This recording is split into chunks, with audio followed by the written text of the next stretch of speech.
Some examples of the symbolised resources that have been developed.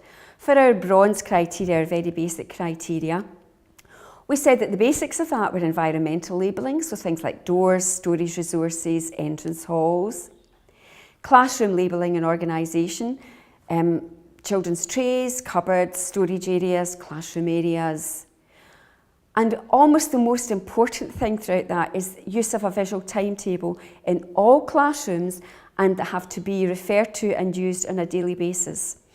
When I go out to do advisory visits or evaluations to see how schools are getting on, I always try and ask children themselves what they like the best about symbols. And the consistent response always is they love having a shared understanding of the day, so that they know what's coming now, what's coming next, and even if it's things that they don't like, they know that it's not going to go on forever. So some examples. Symbols only for classroom doors. I'm very keen that symbols are used, or actually even better are photographs, particularly for those children who find it difficult to remember who people are. Very often we find that humour is a really good way of using it. So the senior staff office perhaps don't like looking like that, but at least the children know where they are.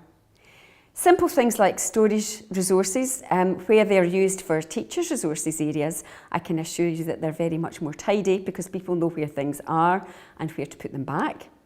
But storage resources for children too, it means that they can be far more independent, and again they can find things for themselves without having to keep constantly asking.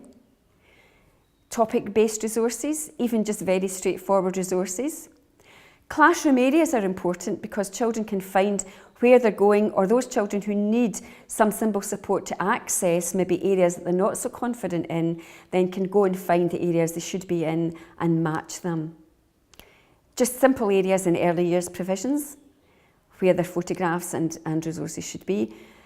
Just simple things like finding classroom resources for scissors, pencils, colouring in resources. Children can find them, and I've even heard staff who are in different classrooms, it means that they're very, very confident in finding resources in different places. Children moving around the school too. That's why it's consistent and persistent. It's really important. And just examples of what that might look like within a classroom. Obviously not every resource is going to have a symbol for it, and very clear, consistent photographs can be very useful too. Also in the early years provisions where perhaps children are pre-symbolic in their level of development.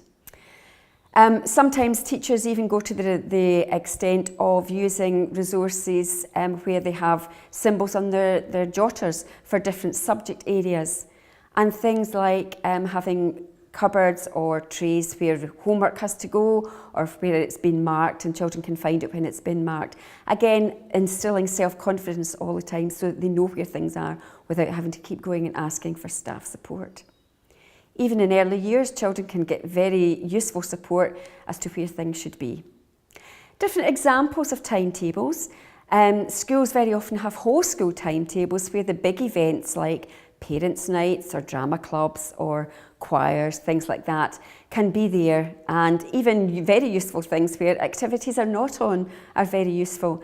And again, staff and children and parents report that these are very useful tools to have up in entrance halls and areas where people are passing and going through. They know exactly what's happening during the school week. Other examples of class timetables where that can get changed, where there are specific set days in the day, set times in the day, but where the resources can be changed every day. That's a weekly one. Another example of a weekly timetable where children in a primary class were getting used to moving on to a whole weekly timetable for primary school into transition into secondary. More often it's a whole school day, and in this one it's further down the school this has been used, and the day has been split into up to playtime, up to lunchtime and up to home time, and children can actually take the symbols off as they're making their way through the school day. Again, that shared understanding has a huge impact on reducing anxiety and knowing what's coming next. Even small things like group timetables are useful, where children can be actively involved in choosing their symbol for their group.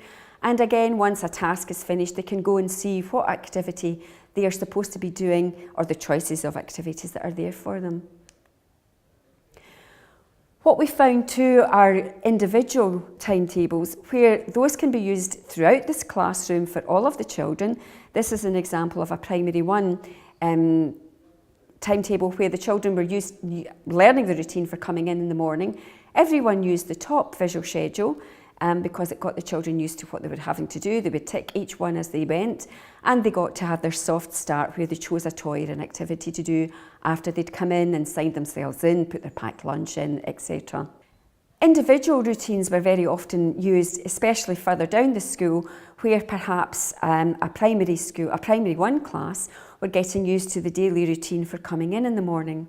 Every child had an individual routine, and they would tick it off as they did the individual tasks.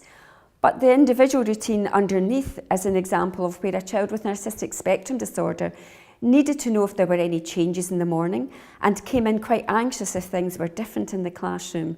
But this greatly reduced his anxiety because he was following the same routine but found that he had permission to ask his teacher lots of questions. But even having the visual routine helped him because he knew what was expected of him. He knew he had permission to ask the teacher questions, but better than that, he realised that he actually could go on and play with something that was really his favourite activity, which at that time was Thomas the Tank Engine. So on lots of levels, it helped that child settle into his school day. It helped him understand where the changes were because he could ask about that.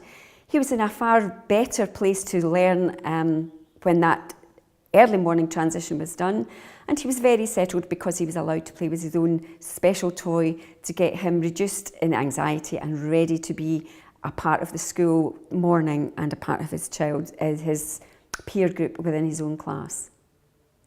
Even things like information carrying can make it a lot easier for people to find their way about a school. Information about how to get in touch with the right people. In bigger schools, this was a very useful, very practical tool if they're not in the classroom where they were. Senior management found that a very useful tool too. Individual resources for rooms where it meant that you knew you didn't have to go in, so for teachers and staff alike. Reminders for children, what they either had to bring in the morning or what they had to remember to bring in from home. They could be posted in the cloakrooms for the children. Very practical. So all very practical for the basic environmental labelling.